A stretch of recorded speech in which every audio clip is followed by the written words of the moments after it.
Common grief is uniting Israelis and Palestinians who have lost loved ones to the long-lasting conflict between them. It's a unique gathering of suffering parents who want to increase understanding and bring peace closer.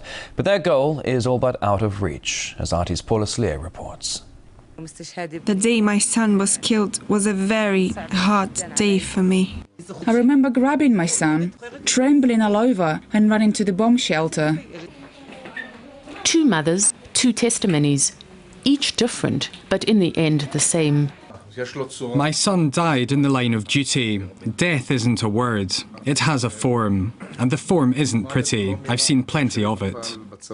It takes a lot of courage to stare death in the face and then embrace one's enemy. And yet, for nearly 20 years, this is what these Israelis and Palestinians who've lost family members have been doing.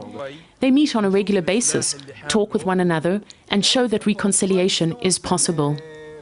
It's meaningful for me that the Palestinians who hear about my brother was a soldier in the army, and they can listen, they can empathize with my story and understand the pain that I went through. Ayelet's brother was serving as a soldier when he was killed on the third day of the First Lebanon War. He was just 19. People are put in a situation of a conflict and everybody serves his side, and this is the thing that they do.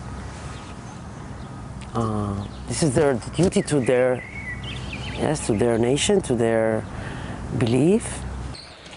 Ahmed's two uncles were killed by Israelis. One was shot dead while trying to enter Israel.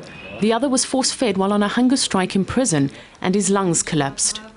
From the time I was born, I was part of this conflict. For me, an Israeli was a soldier or a settler or an agent of the security services.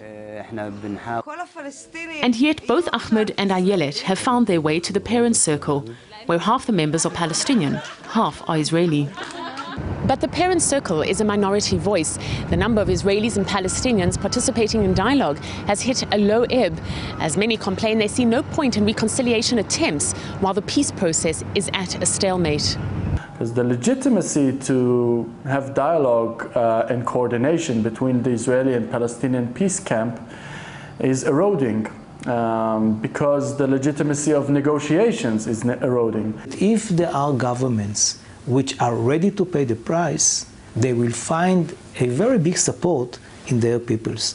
So there is no erosion in the numbers, but there is an erosion in the belief that something like this can happen. And this is something that can easily be fixed.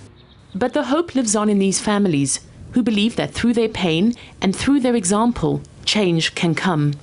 Paula Slier, RT, Tel Aviv.